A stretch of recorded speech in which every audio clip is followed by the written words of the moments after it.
on va pas à chaque conseil municipal. C'est une délibération démocratique. Vous allez nous remettre le document. Et puis, ensuite, nous délibérerons. Et quand on va aborder le sujet, on l'abordera. C'est juste une minute de lecture. Alors, d'accord. Une minute. Allez-y, madame. Merci. Monsieur le maire, Non, mais mesdames... je mets là. Ah non. Non, il y a un micro, il y a un micro. Tenez, il y a un micro.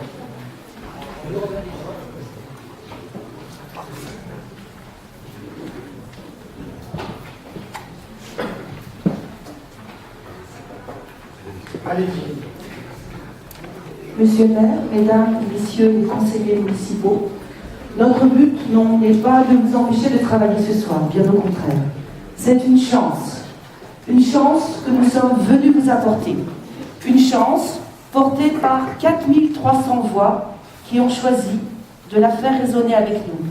Une chance pour vous et une chance pour notre ville. Vous pouvez encore la saisir, elle est à portée de main. Elle est aussi à portée de regard. Il suffit d'ouvrir les yeux et de regarder en face ce théâtre qui est à 2 pas de l'hôtel de ville et qui a à peine 60 ans, même pas l'âge de la retraite. Il rappelle avec vigueur que le XXe siècle a bâti une bonne partie de nos mémoires, que celles-ci se maintiennent aussi dans la pierre, dans le verre, et qu'elles fabriquent notre vie de demain, de la reconnaissance d'alors. L'architecte Édouard Lartillier a été l'artisan de ce témoignage que beaucoup jugent exceptionnel. Il a légué des volumes extérieurs et intérieurs qu'il nous faut préserver intacts et vivants pour que la mémoire se fasse, des décors uniques faits de l'œuvre de Passard, des rambardes, des lustres qu'il nous faut garantir pour faire briller les yeux. L'architecte a été l'artisan du lieu. Vous pouvez être, vous, monsieur le maire, l'artisan d'un sauvetage. Celui qui consisterait à offrir au théâtre la meilleure des protections. Renoncez à tout projet de cession. Demandez avec nous le classement du bâtiment au titre des monuments historiques. Mettez toute votre volonté politique à l'obtenir et faites ainsi venir des capitaux d'État consacrés à la réhabilitation de tels monuments. Quel argument supplémentaire, non pas argument en béton, mais argument de pierre et de verre, pour appuyer alors la candidature de la ville de Poitiers pour son classement au patrimoine mondial de l'humanité de l'UNESCO. Vous pouvez encore saisir cette chance. Et il vous suffit de tendre l'oreille, d'entendre cette rumeur des commerces qui se vident, des rues qui résonnent de moins de pas des acheteurs. Rue des Grandes Écoles et place Leclerc, on s'inquiète d'une vie qui ralentit, d'un mouvement qui s'engourdit. Vous avez pensé que pour ranimer ce cœur, un peu plus de vitrines, quelques sucettes publicitaires en plus, du prestige peut-être, ou un vernis de luxe, que tout cela suffirait? Confions ça alors aux galeries qui existent déjà et au printemps rénové, pourquoi pas?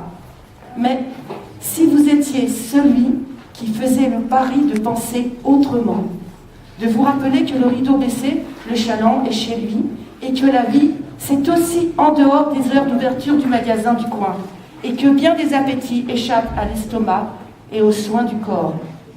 Et si vous faisiez de l'ancien théâtre de Poitiers un poumon et un cœur culturel, garantissant une animation susceptible de retenir les jeunes ailleurs que dans les galeries marchandes, apportant la mixité jusqu'au centre pour qu'elle irrigue la ville tout entière, un lieu de rencontre, de partage, de débat, d'agitation intellectuelle et sociale. Et si vous nous invitiez à voir la ville autrement qu'en la détaillant lot par lot comme autant de bonnes affaires immobilières? Vous pouvez encore saisir cette chance, monsieur le maire, vous et mesdames et messieurs les conseillers municipaux.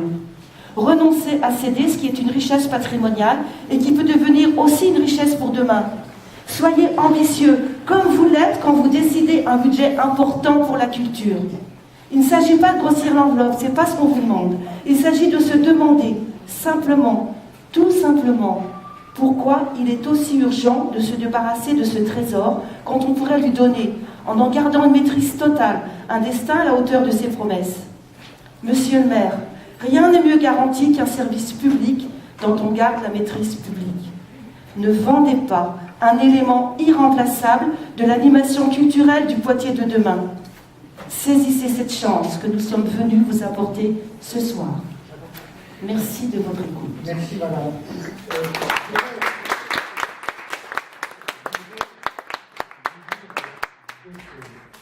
Avant de passer la parole à Anne Gérard et à Jean-Marie Comte. Anne Gérard pour le projet culturel et Jean-Marie Comte pour le projet patrimonial. Je crois qu'on a deux soucis. À faire